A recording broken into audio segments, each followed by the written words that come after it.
आज आपण शेजवान पनीर चीज डोसा बनवणार आहे। त्यासाठी हे जे बॅटर आहे हे रेडी झालेलं आहे आणि हे बॅटर बनवण्याची जी प्रोसिजर आहे या संदर्भात मी एक वेगळा व्हिडिओ तिथे पोस्ट केलेला आहे, तो आपण बघू शकता। तर हे फर्मेंटेड बॅटर रेडी झालेलं आहे।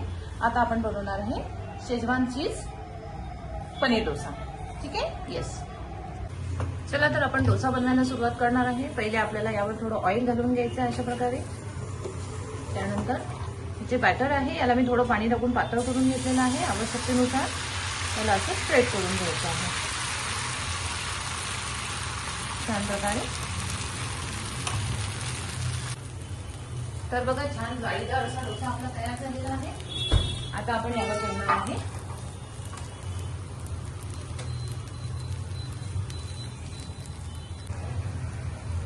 जाळीदार असा आपला डोसा तयार झालेला आहे। आता यावर आपण शेजवान चटणी घालणार आहे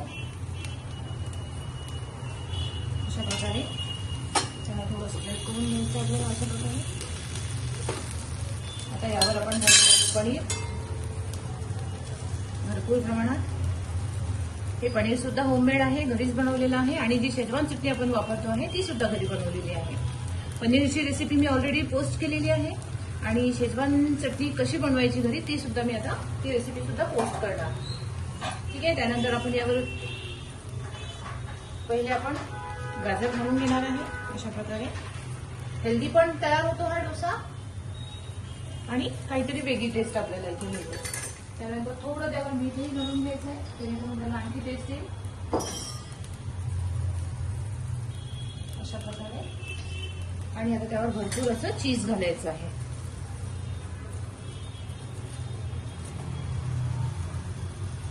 बघा किती छान दिसतोय। ठीक आहे, मुलांनाही आवडतो। ठीक आहे, आता यावर आपण थोडी कोथिंबीर घालून घेणार आहे। बघा, खूप छान असा दिसतोय डोसा। तर हा आपला रेडी झाला आहे पनीर चीज शेजवान डोसा। बघा किती छान दिसतोय। येस, नक्की रेसिपी ट्राय करा। आपल्याला आमचं चॅनल आवडलं असेल तर लाईक करा, शेअर करा आणि सबस्क्राईब करा।